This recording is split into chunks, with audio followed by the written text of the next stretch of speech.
ومن يغفر الذنوب إلا الله ولم يصروا على ما فعلوا وهم يعلمون.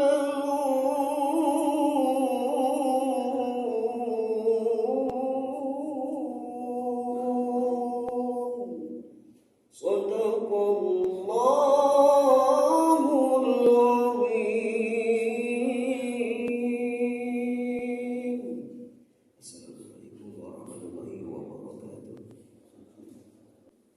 Assalamualaikum warahmatullahi wabarakatuh. Bismillahirrahmanirrahim. Alhamdulillahirabbil alamin. Wassalatu wassalamu ala sayyidil mursalin nabiyina wa habibina Muhammadin wa ala alihi wa ashabihil mujahidin at-tahirin. Qala Allah ta'ala fil Qur'anil Karim wa huwa asdaqul qailin wasari'u ila maghfiratin min rabbikum wa jannatin 'arduha as-samawati wal ardu 'iddat lil muttaqin. Yang sama-sama kita hormati, kita banggakan Asisten 3 Setda Provinsi Kalimantan Tengah Bapak Sri Suwanto, yang sekaligus beliau adalah Ketua Pengajian Rutin ASN di lingkungan pemerintah provinsi. Yang saya hormati Ibu Lisda Aryani, Kepala BKD. Lisda Aryana, Lisda Batulun yang pernah menjadi PJ Bupati di juga, mudah-mudahan sehat selalu Ibu bersama Bapak. Kemudian ada Ibu Rahmawati, Kepala Badan Pengembangan Sumber Daya Manusia, ya, beserta seluruh jajaran. Kepala Biro Hukum Setda Provinsi Kalimantan Tengah Pak Maskur, Bapak Ibu, para pejabat dan seluruh ASN yang tidak bisa ulun sebutkan satu persatu. Puji dan syukur kita panjatkan kehadirat Allah Subhanahu wa taala pada pagi hari ini tanggal 26 Syawal 1445 Hijriah. Ya, tanpa terasa 26 hari sudah. Ya kan? Ini 4 hari lagi habis bulan Syawal. Hari ini bertepatan dengan tanggal 30 April 2024 Masehi. Mudah-mudahan kita semua senantiasa disehatkan, diafiatkan, dipanjangkan umur, disehatkan badan. Bapak Ibu hadirin yang dirahmati Allah Subhanahu wa taala, hari ini tema kita berkaitan dengan silaturahim, ya, dan syawalan. Memang di Jawa ada tradisi namanya syawalan, ya Pak Sri, ya. Biasanya di tiap RT, di tiap dusun itu mengadakan acara ini, berkumpul dari seluruh warga, dari lintas agama, kemudian di situ saling bersalaman, bermaaf-maafan, ya. Dan ini merupakan tradisi yang sangat baik. Halal bihalal ini adalah sebuah istilah yang diinisiasi oleh, pertama memang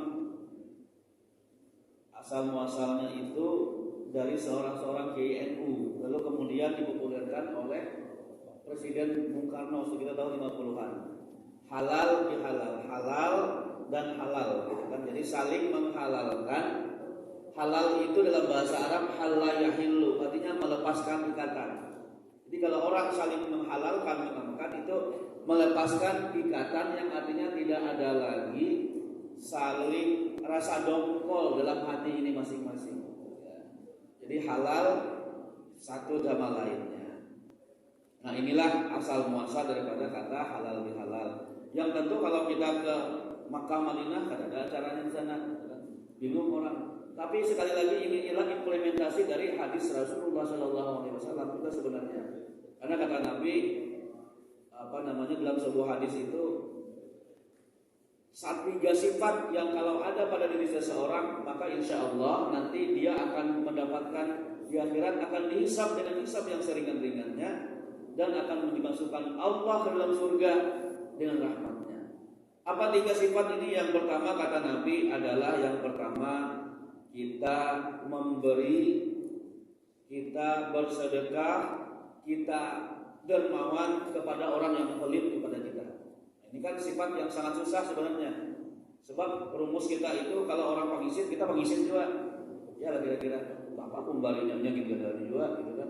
Jadi draw gitu kan. Tapi malam tadi kita kalah 2-0 lah. Ada Bapak malam Jumat kita balas. Kita membaca Yasin malam Jumat. Mudah-mudahan menang 2-0 lawan Irak. Jul lepas rela. Kemudian yang kedua kata Nabi adalah watasilu man qata'aka, engkau menyambung, mempererat kembali silaturahim kepada orang yang dia itu menjauhi atau cuek kepadamu. Nah, jadi ini yang kedua. Yang ketiga adalah wa ta'fu amman zalamaka, engkau memberi maaf kepada orang yang pernah menzalimi, menyakiti, merusak nama baik dan lain sebagainya. Nanti akan kita sampaikan apa rinciannya. Hadirin yang dirahmati Allah Subhanahu wa taala, nah dalam agama Islam itu ada 1 2 3 4. Ada 4 S sebagai salah satu cara kita untuk membangun silaturahim dan menjaganya. Yang pertama apa? S yang pertama salam. Kata Rasulullah SAW, inna aulan nasi billah man bada'u bisalam. Orang yang paling utama, yang paling mulia di sisi Allah itu orang yang pertama mengucapkan salam. Jadi kalau kita ketemu dengan sesama muslim, siapa yang paling berdahulu assalamualaikum, itu yang paling mulia di sisi Allah Subhanahu wa taala. Lalu kayak apa misalnya minta imbai sama-sama assalamualaikum berkarabat, sudah ada bagi dua pahalanya sama-sama aja. Orang yang paling pertama mengucapkan salam. Assalamualaikum. Kata Rasulullah, siapa yang mengucapkan assalamualaikum, dia mendapatkan 10. Assalamualaikum warahmatullahi, dapat 20 kebaikan. Wassalamualaikum warahmatullahi wabarakatuh, 30. Nah, bukan kan pilih yang mana, paket hemat. Assalamualaikum itu paket hemat. Tapi ada doa kata jelas, kumnya aja terkenal. Padahal itu kan ada doa. Ya kalau boleh salah, assalamualaikum, keselamatan, kesejahteraan atasmu. Itu doa tuh. Ini kumnya aja terdengar gitu kan. Paket yang di tengah itu assalamualaikum warahmatullahi, dapat 20. Assalamualaikum warahmatullahi. Yang ketiga yang paling banyak assalamualaikum warahmatullahi wabarakatuh. Nah, itu paket lengkap ngarannya. Nah, kada dapat pala tulisannya as. Ya. Habis itu titik-titik lagi. Nah, itu assalamualaikum lah, bagus kan gitu kan. Walaupun sebenarnya orang paham aja. Tapi ada juga kalau bahasa Inggris S itu kan artinya apa? Burit artinya kan. Ya Allah, padahal bukan itu maksudnya, orang ngerti. Tapi yang bagus assalamualaikum. Jadi mengucapkan salam. Nah inilah kata Rasulullah, ucapkanlah salam kepada orang kenal ataupun tidak kenal. Nah ini adab kita mengucapkan salam. Apalagi kalau kita ketemu hari raya dengan pun assalamualaikum. Yang kedua senyum. Nah senyum. Kata Rasulullah, la tahtaqiranna minal ma'rufi syai'un walau an talqa akhaka biwajhin talqin. Jangan meremehkan satu kebaikan walaupun kalau ketemu dengan muka yang manis. Senyum. Tapi senyumnya ikhlas lillahi ta'ala. Karena senyum itu ujar psikolog macam-macam. Ada senyum genit. Ayo senyum genit apa? Ada kedipannya. Nah, itu lanjing katanya. Ya lah. Itu lain, itu ada dapat tuh. Nah, ada dua senyum supan, bahasa Banyunya malu. Senyum supan tuh. Nah, jangan mana ini? Jangan lah. Jika pilih namanya kira-kira nih ya. Ini ada dua nih nama lama rekam nih. Si Utuh lawan si siapa ngarannya? Si Ijay. Nama nikah pilih. Nah, sambil mana? Sarang pian aja mana? Nah, itu senyum supan ngarannya. Nah, lah. Senyum supan, senyum genit, apalagi? Senyum yang ikhlas itu ujar Ali Ginanjar Agusdian, senyum yang simetris. Simetris itu, nah ini bujur-bujur. Nah, ini ada dua ujar orang Banjar, lihum. Tahu lah lihum lah. Lihum tuh diharit. Oh, harit banyak senyumnya begitu benar. Ada juga takurihing. Wah, lah takurihing itu apa kira-kira? Pas sering kira-kira takurihing lihum. Lihum tuh ada baik bila dibukanya sambang. Lu ke sambang lihum. Sambang lihum tuh sakobonya kalawa ate itu nya. Tahu jangan lelah lah. Jadi senyum itu Rasulullah Shallallahu Alaihi Wasallam, ujar Rasulullah, ujar sahabat Abdullah bin Haris, maroaitu ahadan aksara tabassuman min Rasulillah. Tidak pernah aku melihat sosok orang yang aku temui selama hidupku, orang yang paling banyak senyum selain Nabi Muhammad Shallallahu Alaihi Wasallam. Jadi kalau kita tersenyum, niatkan aku intibah kepada Rasulullah, aku senyum mengikuti Rasulullah, dapat kita pahala. Apalagi senyumnya Beb Soden dari lah. Bisa jangan nang genit tadi aja itu senyum. Wah, itu lain tuh. Nah, jadi senyum bagian dari sunnah, dan menurut para ahli jiwa, orang yang senyum itu kemudian akan menggerakkan sarafnya, dan itu membuat orang menjadi sehat. Coba mungkin meramut terus, mengatakan 3 jam habis itu bisa tensinya naik. Nah, kalau tensi naik, meramut terus. Jadi ini yang pertama, salam, senyum, sapa, menyapa, menanyakan kabar. Kata Rasulullah SAW lah. Nah, inilah salam, senyum, sapa, salaman. Bersalaman, berjabat tangan, musafahah. Berjabat tangan merupakan sunnah Rasulullah SAW. Apa kata Nabi? Tidaklah 2 orang yang bertemu, seorang muslim yang bertemu, lalu kemudian keduanya berjabat tangan, kecuali Allah ampuni dosa keduanya sebelum terpisah. Jadi kalau kita berjabat tangan, ini kadang jabat tangan ini macam-macam juga kan. Ini ada jabat tangan yang lanji ada juga. Dalam dirinya aja tangan ini.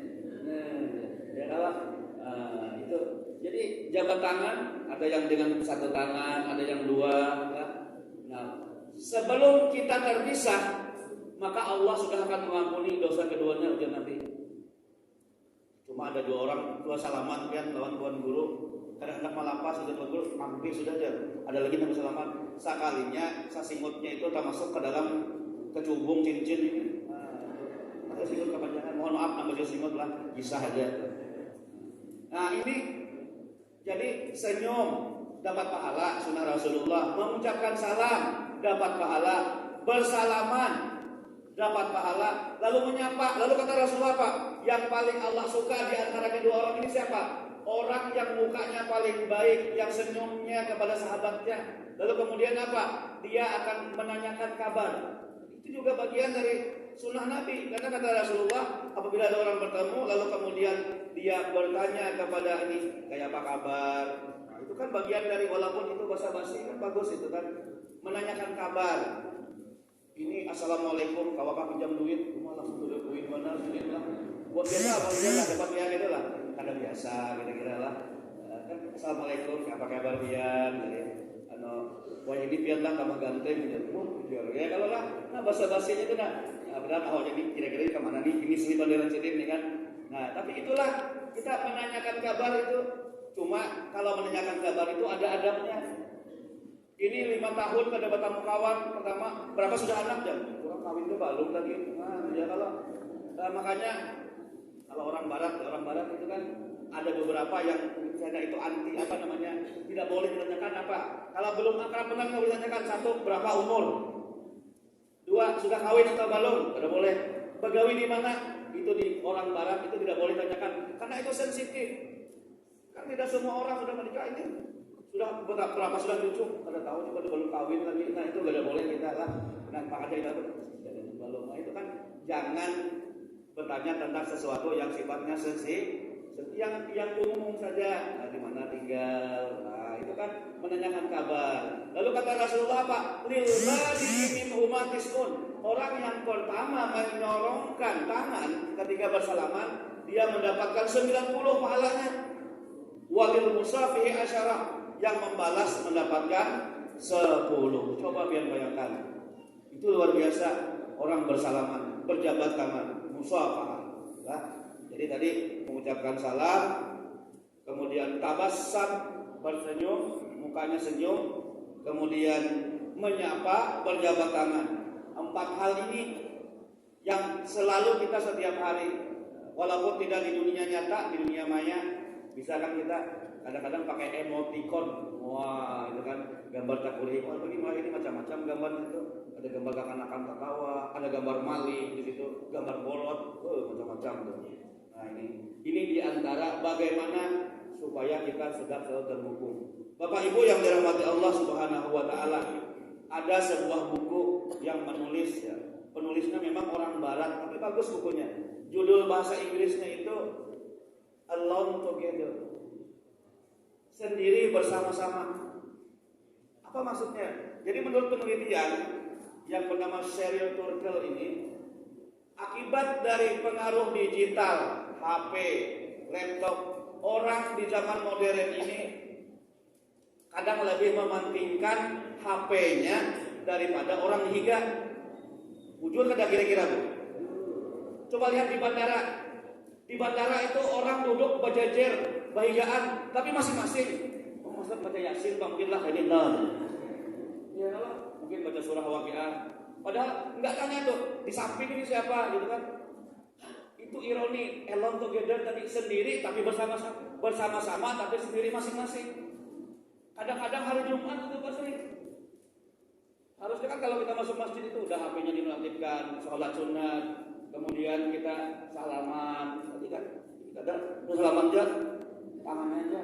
Nah padahal Nabi itu ujar sahabat, Nabi itu kalau disapa orang apa beliau kita langsung menghadap, menghormati. Oh siapa yang kepandang? Begitu orang berbicara, beliau mendengarkan, menyimak, walaupun yang dipandang itu lebih penting, tapi beliau menghargai. Nah itu Nabi kita Muhammad SAW. Mudah-mudahan kita kawal juga itu lah. Ini kadang-kadang kan, iya, diperhatikan, iya aku tiga dia aja, tapi matanya ke HP, tapi lain yang dalam masjid dia bilang, di wadah mulut di Jauh 9 yang itu baik. Nah inilah akibat daripada HP ini, kadang-kadang kita itu sudah kadang tidak peduli lagi ini dengan yang di depan muka, di samping lah. Ini akibat daripada media sosial. Lalu apalagi dampak media sosial bagi anak remaja? Menurut penelitian mereka itu sudah kadang tidak peduli lagi dengan keluarga. Contoh anak-anak kita jangan-jangan tidak tahu siapa nama pamannya, siapa nama babynya, siapa sepupunya. Anak asik dengan HP.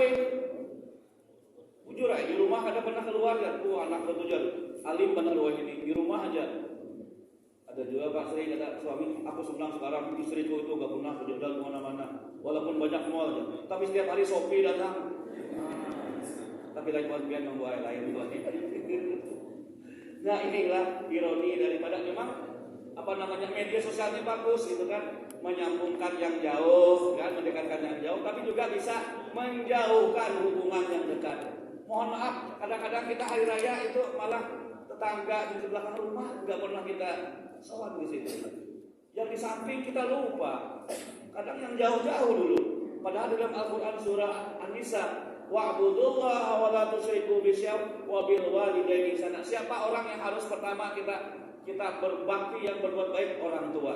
Yang kedua, wabil kurba, kerabat dekat kita. Siapa kerabat kita? Ke atas, kakek, nenek, mbah, kayak ini, paman, bibi. Ke samping sepupu, ke bawah keponakan. Itu dil kurba. Lalu kemudian wal jaril junub, tetangga dekat kita. Makanya kata Nabi apa? Kata Nabi, kata Rasulullah, Jibril senantiasa mengingatkan aku, ingat berbuat baik dengan tetangga sampai kukira, kata Nabi, tetangga kita itu dapat warisan. Saking pentingnya kita menjaga hubungan baik dengan tetangga. Apalagi kalau hubungannya ketika ibadah hari raya Idul Fitri dan lain sebagainya. Jamaah yang dirahmati Allah Subhanahu wa taala. Nah, selanjutnya berkaitan dengan ayat Al-Qur'an tadi yang dibacakan ulun mensyarah wa alam ilmu di pesantren itu ayat mensyarah kan menjelaskan tadi wasarinu oleh bersegeralah kepada ampunan dari Tuhanmu. Jadi kalau kita ingin menjadi orang ahli surga itu adalah kalau kita mendapat ampunan itu bersegera. Maghfiratin min rabbikum wa jannatin arduhas samawati wal ardu uiddat lil muttaqin. Maka surga disediakan untuk orang yang bertakwa dan orang yang mendapatkan ampunan dari Allah. Nah, untuk mendapatkan ampunan ini, maka kata Imam Al-Ghazali dalam Minhajul Abidin, Kalau kita punya dosa dengan Allah, satu, ada dosa yang tidak perlu kita bayar dengan Allah. Dosa misalnya meninggal dosa orang yang mohon maaf berjudi. Bertaubatnya seperti apa? Kalau bertaubatnya untuk berjudi, minuman keras, tinggalkan, menyesali dan tidak mengulangi lagi. Tetapi ada dosa kepada Allah yang itu harus dibayar. Misalnya apa? Dosa kita pernah tidak puasa, dengan sengaja. Dosa tidak pernah tidak sholat, maka sebagian ulama menyebut harus diqadha, dibayar sholat itu. Lalu dengan manusia, kata Imam Al-Ghazali, lebih berat lagi. Ketika dengan manusia ini, yang pertama, kalau kita pernah menyakiti seseorang, pernah menggibah seseorang, pernah memfitnah seseorang, maka kita harus langsung meminta maaf kepada yang bersangkutan. Dengan menyebut langsung, ujar Imam Al-Ghazali, aku minta maaf lah, aku pernah menyambat ikam yang memelihara babi ngepet, makanya ikam disugi. Tapi kata Imam Al-Ghazali, kalau menyebut dosa kita itu kemudian membuat hubungan tidak baik, misalnya ikam nih, panggilan menyambat ya, tunggu kami mandau ya, nah ada usahanya disambat, tidak usah disebut, jadi global saja, lah. Atau misalnya minta maaf lah, aku pernah manggil pacar ikam 2 hari ini, ikam nih panggilan, akhirnya apa malah bakal layan dan limpasan, tidak usah disebut. Kita cukup hanya bermaaf-maafan. Lalu bagaimana kalau orang itu sudah meninggal dunia, tidak diketahui alamatnya, kita pernah punya hutang, ingin bayar hutang, sudah pindah ke Papua, anaknya nggak tahu, maka cukup kata Imam Al-Ghazali, kita memperbanyak sedekah, niatnya untuk orang yang pernah kita berhutang. Lalu kita beristighfar, mudah-mudahan dosa kita diampuni oleh Allah Subhanahu wa Ta'ala. Lalu bagaimana dengan orang yang pernah kita rusak nama baiknya? Maka tadi kata Imam Al-Ghazali, kalau memang menyebut dosa itu di hadapan orang itu tidak berpengaruh apa-apa, boleh. Tapi kalau misalnya menyebutnya itu kemudian membuat hubungan jadi tambah tidak baik, yang ini bangga orangnya.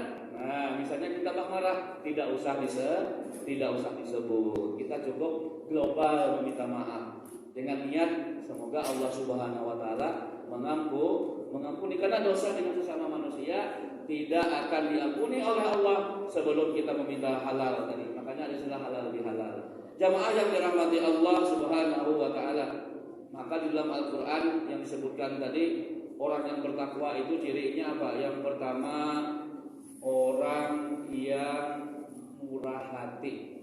Murah hati itu tidak pelit membantu orang. Alladzina yunfiquna fis sarra'i wad dharra. Berinfak dalam keadaan lapang. Kalau lagi duit banyak, jangankan 100.000, 1.000.000 yang kita memberi. Kayak di TV itu apa, urunan untuk bonus timnas dapat 23 miliar. Iyalah. Itu kalau banyak duit dulu 20 miliar itu kawai. Pandar barang dulu kan. Nah, untuk itu bonus timnas. Nah, hari ini rupanya banyak door prize juga Mas Rida. Tapi door prize-nya mudah-mudahan ke depannya ada umroh ya. Nah, kita doakan amin. Amin. Jangan hanya bola yang itu, yang ini juga harus diberikan motivasi ya. Nah, ini. Lalu kedua wal kazimin al-ghaiz. Orang yang bertakwa itu adalah orang yang tidak mudah marah, orang yang mampu mengendalikan emosi. Nah, ciri orang yang kada penyalikan itu banyak senyum. Ya, banyak senyum. Walaupun sakit senyum, walaupun marah senyum. Tak boleh aja. Tapi habis Korea kena ikan belah limbas ya.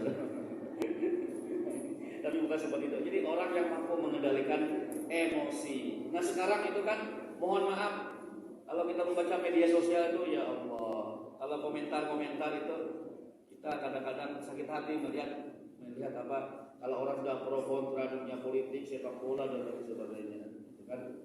Wal afina 'anil nas, memberikan maaf. Nah, memberi maaf ini artinya adalah orang yang ketika orang lain belum minta maaf pun ini sudah ikhlas, itulah orang yang memberi maaf. Dan menurut para ulama ada perbedaan antara kata al-afu, afu itu pemaaf, dengan al-ghafur. Allah itu al-ghafur, pemberi ampunan. Allah juga punya sifat al-afu, pemaaf. Nah, kalau al-ghafur itu mengampuni. tapi tidak melupakan. Misalnya, sudah kumaafkan dosa saja, tapi aku ingat sampai mati masih dosa-dosa. Nah, itu tuh Al-Ghafur masih. Tapi yang kedua Al-Afu, pemaaf, itu adalah menghapus.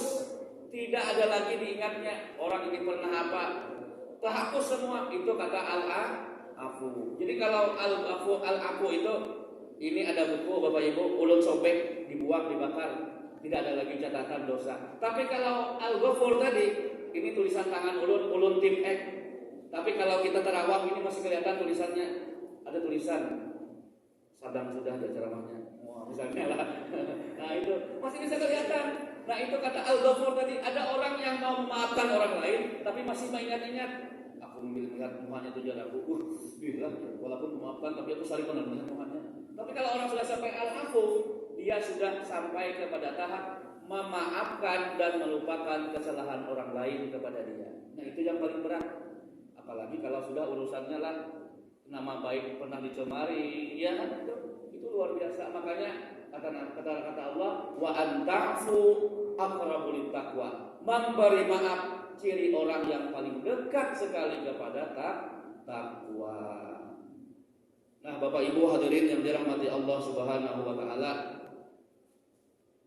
yang selanjutnya orang yang bertakwa itu ujar Al-Qur'an, walladzina idza fa'alu fahishatan aw zalamu anfusahum zakarullaha fastaghfiru lidzunubihim. Kalau dia melakukan kesalahan, kemaksiatan, tidak ada kita ini Bapak Ibu yang terbebas dari dosa, tidak ada. Tapi kata Al-Quran, orang yang bertakwa itu kalau dia begitu berdosa, begitu dia maksiat, dia bersegera bertaubat, jangan menunggu besok-besok. Sebab sekarang Israel itu tidak menunggu orang sakit kalau mau mencabut gitu kan. Jam 10 sini tadi jam masih ada kawaan aja di masjid situ. Kalau jam 11 sudah ingat-ingat gitu kan. Nah seperti itu. Jadi kalau orang pernah berbuat salah, meminta maafnya segera, jangan menunggu hari raya 2026 atau 2025.